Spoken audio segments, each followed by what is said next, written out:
প্রিয় দর্শক, আমরা মানুষ হব কবে? আমরা এই বাঙালি আসলে মানুষ কবে হবে? আজকে আমি আপনাদের কাছে কিছু প্রশ্ন ছুঁড়ে দিব। এই বাঙালি আসলে মানুষ কবে হবে? আমরা তো মানুষ না। আমরা বিদেশি নাগরিক দেখলে আমরা লোভ সামলাতে পারি না। আমরা তাহলে কি মানুষ?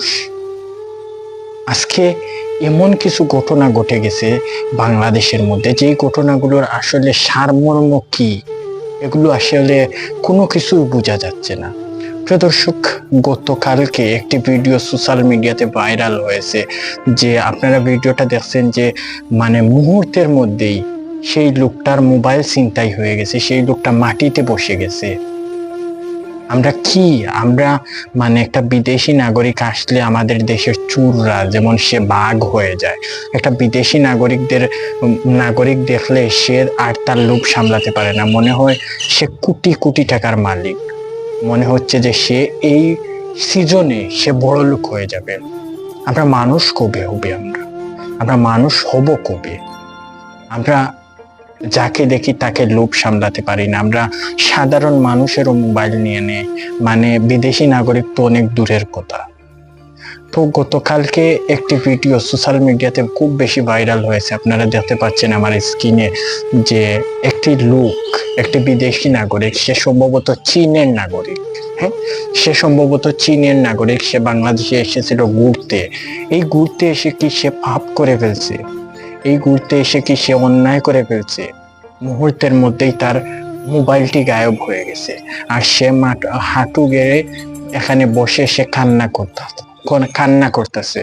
হয়তো মোবাইলের ভিতর তার অনেক বড় ডকুমেন্টস কিছু রয়েছে, অনেক গুরুত্বপূর্ণ কিছু ব্যবসায়িক কাজের রয়েছে।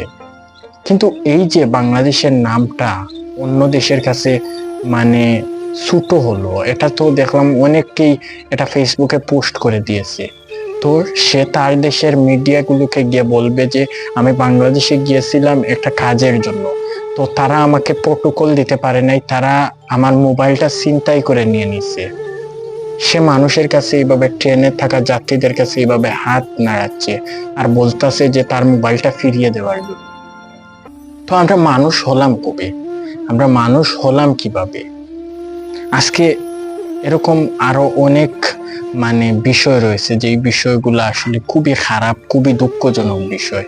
এই ঘটনাগুলো আসলে খুবই মর্মান্তিক। এগুলো দেখেন, এগুলো ইন্ডিয়ার মানুষ দেখতেছে, পাকিস্তানের মানুষ, ইন্ডিয়ার মানুষ, তারা দেখে কিন্তু হাসাহাসি করতেছে। হাসাহাসি করবে না? তারা দেখে কি হাসাহাসি করবে না? তারা দেখে এগুলাকে নিয়ে আমাদেরকে মজা নিতেছে, বলতেছে এই যে বাংলাদেশে এক চীনা নাগরিক গিয়েছিল, তার মোবাইলটা কিন্তু শেষ হয়ে গেছে, মোবাইলটা খেয়ে ফেলছে।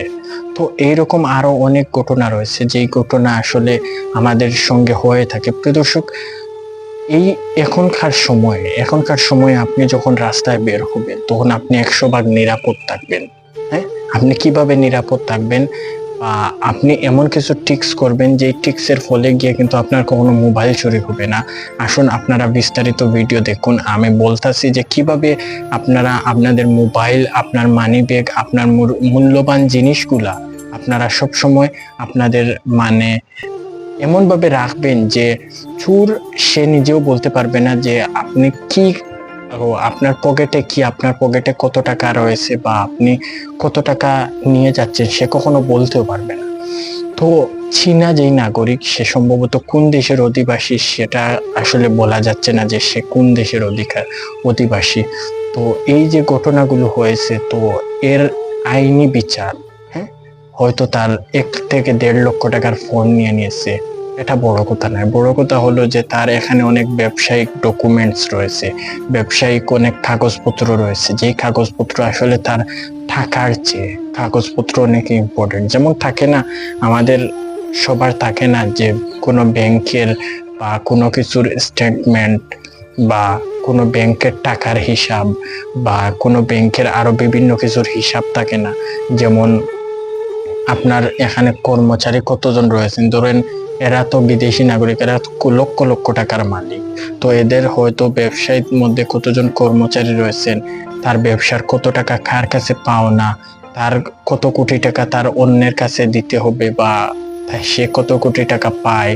হ্যাঁ, এগুলো আরো অনেক কিছু তার ফোনের মধ্যে ইম্পর্টেন্ট জমা থাকে। তো মানুষ এখনকার খাতার মধ্যে না রেখে এগুলো কিন্তু তার মোবাইল ফোনের মধ্যে রেখে দেয়। এই মোবাইল ফোনের মধ্যে রাখার অনেকগুলা কারণ আছে, যে সুবিধা দিক হলো যে এগুলা কেউ সহজে দেখলো না বা এগুলা গোপন থাকলো। এই গোপন থাকাকে, হ্যাঁ, এই গোপন রাখতে গিয়ে সে ভুল করে ফেলছে। সে তার এই যে বাংলাদেশে আসলো, আজকে বাংলাদেশের নামটা কিন্তু মিশে গেছে। হ্যাঁ, বাংলাদেশের নামটা কিন্তু আজকে মিশে গেছে। তো এই যে সে আসলো, সে কি অন্যায় করে ফেলছে? সে কি অন্যায় কাজ করে ফেলছে এখানে? আপনাদের কাছে আমি প্রশ্ন দিলাম, আপনারাই উত্তর দেন। এই চীনা নাগরিক আসলে সে হাউ মাউ করে কাঁদতেছে। হ্যাঁ, এগুলো দেখে আবার অন্য মানুষরা তারা মজা নিচ্ছে। ট্রেনের ট্রেনের উপরে মানুষ রয়েছে, ট্রেনের যাত্রীদের কাছে এভাবে সেভাবে হাত জোর করতেছে যে দেও, আমার মোবাইলটা ফিরে দেও, প্রয়োজনে যত লক্ষ টাকা লাগে আমি দিব। তারপরও কেউ মোবাইল ফিরে দিতে পারে না। তো মোবাইল দিবে না কেন? না দেওয়ার পিছনে কারণ হলো যে সে সম্ভবত যে মোবাইল চুরি করেছে, সে যদি এখন মোবাইল ফিরেও দেয়, হয়তো চীনা ব্যক্তি তাকে মাফ করে দিবে, কিন্তু সে বাঁচতে পারবে না, জনতা মুহূর্তের মধ্যেই ধরে ফেলবে। তো আমাদের বাংলাদেশের অভ্যাস হলো জনতা মুহূর্তের মধ্যেই তাকে গিয়ে ধরে ফেলবে, বলবে কোথা থেকে আসছো, কি কারণে এসছো, মোবাইলটা এখন নিয়েছিস কেন? বা চোর তো পাইলে আপনারা বুঝেন, তো চোরকে কিভাবে শাস্তা করে, তো চোরকে এভাবে শাস্তা করবে। তো আমরা যেন এভাবে না করি, আমাদের বিদেশি কোনো নাগরিক আসলে আমরা যেন এভাবে তাদের সাথে খারাপ কাজ না করি। তো এই এগুলো হলো সম্মান যায় অন্য দেশে গিয়ে সে বলবে। তারপর এদেশে আর বিদেশি নাগরিক আসবে না, এদেশের রেমিটেন্স ঘুরবে না। রেমিটেন্স তো এখন বর্তমানে ঘুরতেছে বিদেশিদের কারণে। তো আমরা যাতে এগুলো থেকে বিরত থাকি এবং এগুলো যাতে বিদেশিদের সাথে না করি। তো ভিডিওটা কেমন লেগেছে অবশ্যই কমেন্ট করে জানাবেন, এবং ভিডিওটা ভালো লাগলে লাইক, কমেন্ট, শেয়ার এবং সাবস্ক্রাইব করতে ভুলবেন না। দেখা হবে পরবর্তী ভিডিওতে। আজকের মতন এখানেই বিদায় নিচ্ছি। আল্লাহ হাফিজ।